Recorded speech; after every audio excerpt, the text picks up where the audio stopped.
अगर हिंदू धर्म में एकता है तो लाखों देवी देवता क्यों है? नमस्कार।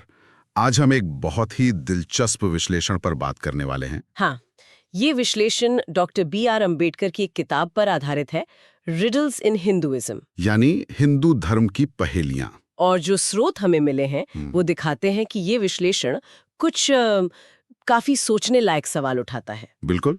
खास तौर पे ये कि अंबेडकर ने कैसे तर्क और विवेक का इस्तेमाल किया, मतलब हिंदू मान्यताओं और कुछ कहानियों पर सवाल उठाने के लिए। हाँ, और वो सवाल आज भी लगते हैं कि प्रासंगिक हैं। सही बात है। तो देखिए, आज हमारा इरादा बस ये है कि इस विश्लेषण में जो मुख्य तर्क हैं, जो सवाल हैं, उन्हें जरा समझें। हम कोई पक्ष नहीं ले रहे हैं, बस जो बातें विश्लेषण में कही गई हैं उन पर एक नजर डाल रहे हैं। बिल्कुल, एक निष्पक्ष चर्चा। तो चलिए शुरू करते हैं, देखते हैं ये विश्लेषण हमें कहाँ ले जाता है। हाँ, तो विश्लेषण की शुरुआत ही होती है कुछ देवताओं से जुड़ी कथाओं पर उठाए गए सवालों से। अच्छा। ये वो कथाएं हैं जिन्हें अक्सर हम आदर्श मानते हैं, है ना? हाँ बिल्कुल। जैसे एक सवाल जो मुझे याद आ रहा है विश्लेषण से, वो राम के बारे में।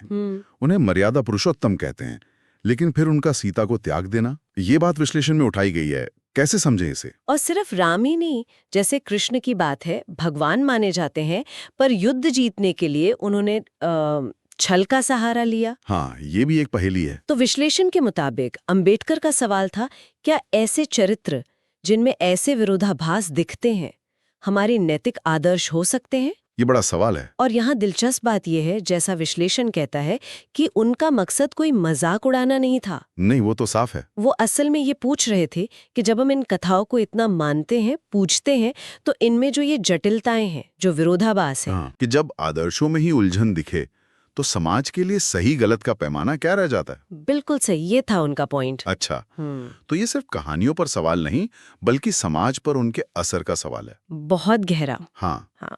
अब आगे बढ़ते हैं। विश्लेषण सामाजिक संरचनाओं पर अंबेडकर की सोच को कैसे दिखाता है, जैसे मनुस्मृति और वर्ण व्यवस्था। हाँ, ये भी एक बड़ा हिस्सा है विश्लेषण का। मनुस्मृति, वो प्राचीन हिंदू कानूनी ग्रंथ। हाँ। और वर्ण व्यवस्था, मतलब समाज का वो जन्म आधारित वर्गीकरण, इन पर अंबेडकर की जो कड़ी आलोचना थी, विश्लेषण उसे सामने लाता है। और मुख्य सवाल क्या था? सवाल ये कि ये व्यवस्था जन्म पर आधारित क्यों है? क्या ये तर्कसंगत है?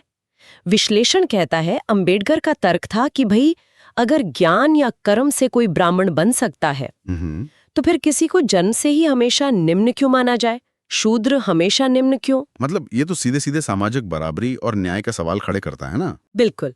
और विश्लेषण ये भी दिखाता है कि ये सिर्फ जन्म आधारित होने का सवाल नहीं था। अच्छा, और क्या था?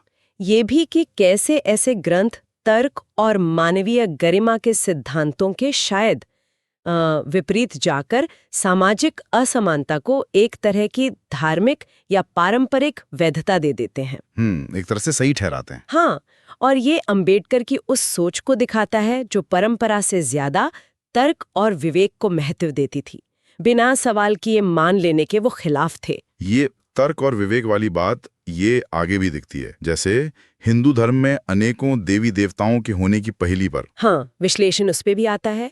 सवाल उठाया गया है कि क्या इतने सारे देवी देवता होना कहीं एक तरह का भ्रम या कंफ्यूजन तो पैदा नहीं करता, एकता की जगह? अच्छा। विश्लेषण अंबेडकर की उस शैली पर रोशनी डालता है।